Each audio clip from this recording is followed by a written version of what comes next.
Muito bem, pessoal. O Diário do Pigafetta ele é fascinante, é instigante. Eu vou em seguida fazer algum desses relatos, colocar para vocês algum desses relatos a título de exemplo, para que vocês verifiquem a importância que tem essa obra, e também para procurar e dar um sabor do que significa a gente entrar em contato com um texto, com uma obra, com um diário escrito aí há praticamente 500 anos. Vamos lá. Primeiro relato que eu destaco. Quando as naus chegam ao Brasil. Chegam ao Brasil e entram em contato com indígenas. O Pigafetta dá conta do fato de que foi relatado a ele que os indígenas vivem até entre 125 e 140 anos. Olha só, os indígenas podiam viver lá até 140 anos. Mas ele é relatado a ele sobre a existência de tribos que eventualmente comem carne humana. E aí explicam eles os motivos pelos quais isso acontece eventualmente. E esses motivos eu pessoalmente considerei hilários.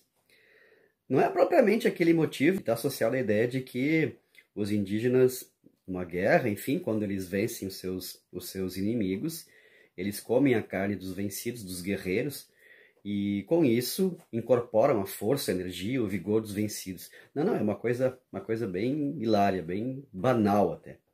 Confiram lá, lendo a obra. O segundo relato que eu destaco é quando eles finalmente chegam, encontram um estreito, realmente existe um estreito, e quando chegam no estreito, eles acabam entrando em contato, segundo o Pigafetta, com uma tribo de indígenas altos. Pigafetta vai usar o termo gigantes, indígenas gigantes. Não são tão gigantes assim, até porque o próprio Pigafetta destaca que a altura deles chega a mais ou menos 2 metros, 2,5 metros, e um europeu mediano, digamos assim, ele alcançaria a cintura desse indígena. E vai falar, inclusive, que muitos deles têm cabeça grande. Então imaginem, né, chegar num território desconhecido e você se depara com indígenas tão altos, mas pacíficos, amistosos. Ele destaca, ele apresenta uma série de costumes desses indígenas. Mas o que é importante esse relato do ponto de vista histórico? O Magalhães vai chamar esses indígenas de patagões. Patagões porque eles têm patas grandes, que são pegadas enormes no solo. E esse termo patagões, depois ele vai dar origem à Patagônia. A Patagônia é, na realidade, a terra dos patagões, dos homens que têm, dos indígenas que têm patas grandes. Quando eles estão no estreito, navegando pelo estreito, enfrentam uma série de dificuldades, tem muitas ilhas, tem recifes, algumas das naus entram em sérias dificuldades, algumas se perdem. Quando finalmente chegam em alto mar, o mar é tranquilo. Eles, inclusive, festejam com vários tiros de bombarda, de canhões, festejando que finalmente conseguiram sair do estreito. E por conta do fato de que o mar estava tranquilo, eles vão chamar esse mar de Pacífico. Esse mar será batizado de Pacífico e, como a gente conhece hoje, o Oceano Pacífico. Aliás, o estreito, futuramente, vai ser chamado de Estreito de Magalhães, em homenagem, claro, ao Fernão de Magalhães. Mas quando eles estão no Pacífico, ocorre algo que é, assim, chocante. O Magalhães acaba cometendo um erro de cálculo. Eles acreditavam que iriam viajar por mais ou menos 5 dias ou 6 dias, porque imaginavam que para chegar nas Filipinas, depois das Molucas, eles iriam, enfim, viajar por 5.000 quilômetros. Na verdade, foram mais de 17.000 quilômetros. E eles ficaram em alto mar, sem poder abastecer e reabastecer por 4 meses. Então imaginem vocês em alto mar, sem alimentos, sem água potável, como é que eles conseguiram sobreviver. E aí, para ilustrar um pouco isso, eu vou ler para vocês o relato aqui do Pigafetta. Separei aqui para fazer essa leitura, lá na página 77 da edição aqui da LPM. 28 de novembro de 1520. Na quarta-feira, saímos do estreito para entrar no grande mar. ao qual em seguida chamamos de Pacífico, e onde navegamos durante 3 meses e 20 dias sem provar nenhum alimento fresco. Já não tínhamos mais nem pão para comer, mas apenas polvo impregnado de morcegos, que tinham lhe devorado toda a substância, e que tinha um fedor insuportável, por estar empapado em urina de rato. A água que nos víamos forçados a tomar era igualmente pútrida e fedorenta. Para não morrer de fome, chegamos ao ponto crítico de comer pedaços do couro com que se havia coberto o mastro maior, para impedir que a madeira roçasse as cordas. Este couro, sempre exposto ao sol, à água e ao vento, estava tão duro que tínhamos que deixá-lo de molho no mar durante 4 ou 5 dias para amolecer um pouco. Em seguida nós o cozíamos e comíamos.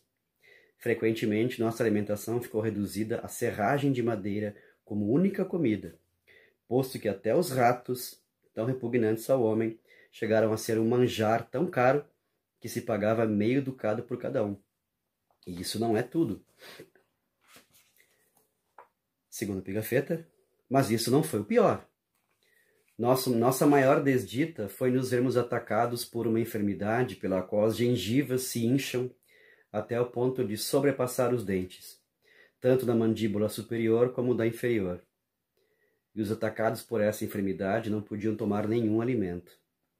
Morreram 19, entre eles o gigante patagão e um brasileiro que ia conosco. E sobre a qual ele fala agora, aí falou no texto aqui, é o escorbuto. E era comum eles levarem no navio com eles indígenas, às vezes de forma, enfim, por livre e espontânea vontade, e às vezes eles raptavam mesmo. Uhum. Então vocês imaginem, né? Isso aqui mostra mais ou menos como foi suportar aí 3, 4 meses de viagem sem ter o que comer e sem ter o que beber. Foi muito, muito sofrido. Finalmente eles chegam lá à Ilha dos Ladrões, que chamam de Ilha dos Ladrões, mas hoje é chamada de Ilha de Guam. Depois chegam nas Filipinas. Aliás, Filipinas, na verdade, não era o nome da época, era San Lázaro. Filipinas será chamada depois, pelo fato de que foi uma homenagem ao filho do rei Carlos I da Espanha e também Carlos V, cujo nome, o nome do filho dele era Filipe da Áustria. Então, tá aí Filipinas. Eles chegam em Cebu, lá o Magalhães procura controlar os ilhéus, procura torná-los seus aliados, mas procura também controlar a ilha, dominar mesmo. Mas há uma ilha rival de Cebu, chamada Mactan, e que está em conflito.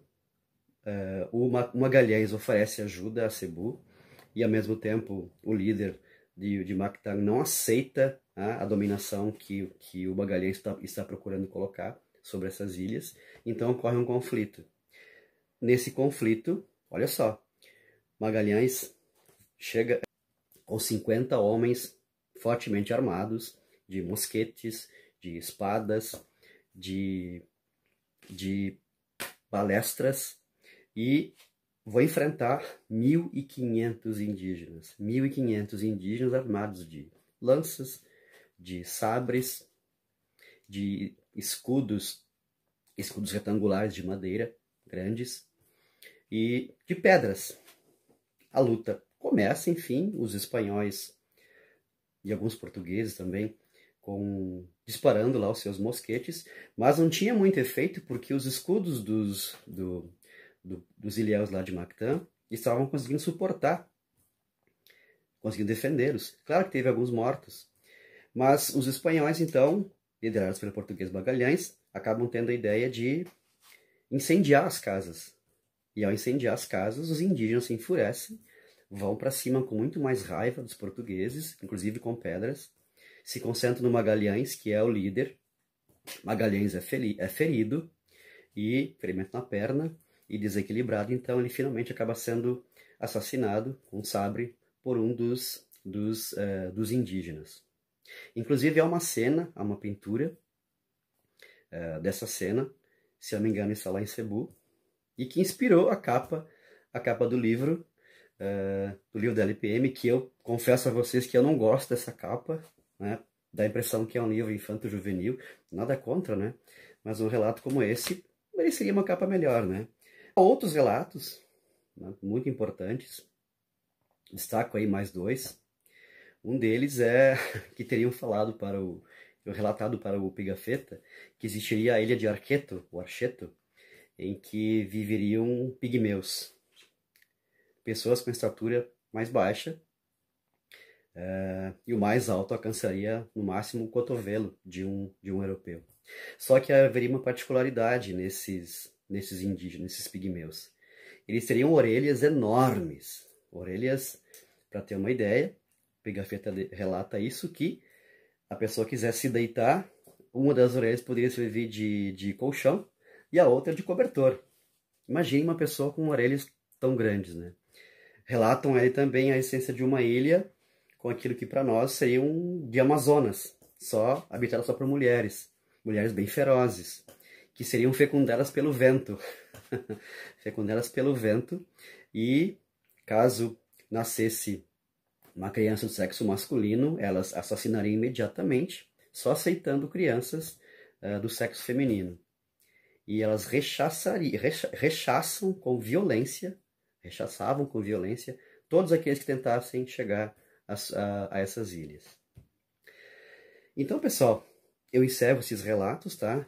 Realmente é muita coisa interessante, muita coisa instigante. Importante destacar, isso é muito importante, que essa viagem acaba de fato provando que o mundo é esférico, que o mundo é, entre aspas, né, redondo. Né? Acaba, enfim, colocando essa ideia e, claro que naquela época isso demorou, enfim, a ser noticiado e tudo mais. A própria obra que o Pigafetta acaba escrevendo demora um pouquinho para ser lançada. Nós não sabemos como é que foi a repercussão, quantas pessoas de fato leram, né? Mas é uma obra, é um documento histórico. Vale muito a pena ser lido. Tá? Há mais coisas aí que eu poderia colocar, entre elas de que, se não me engano, em 2021 foi lançado na Amazon, no Prime, uma série Sem Limites, que tem um ator brasileiro que faz o papel do Magalhães, que é Rodrigo Santoro, e um ator espanhol que faz o papel do Elcano. É aquele rapaz que fez o papel do professor naquele seriado da Netflix, da Casa de Papel. Eu acho que o nome dele é Álvaro Mortes, uma coisa assim. Tá? Confesso a vocês que não gostei muito dessa série, porque não aparece o episódio dos Patagões, muita coisa se passa de maneira muito rápida, mas em geral, em geral, muita coisa de fato aparece nos escritos que eles mostram lá no seriado, aparece nos escritos do Pigafetta. Então quem quiser dar uma olhada, enfim, assistir, conferir, para ter uma ideia de como foi mais ou menos essa viagem, é muito importante. Certo, pessoal? Eu vou parando por aqui, o vídeo já se estendeu muito, espero que tenham gostado. Confiram essa obra, tá? Ela é realmente muito importante. E eu deixo para vocês a minha mensagem de sempre. Bons livros são fundamentais.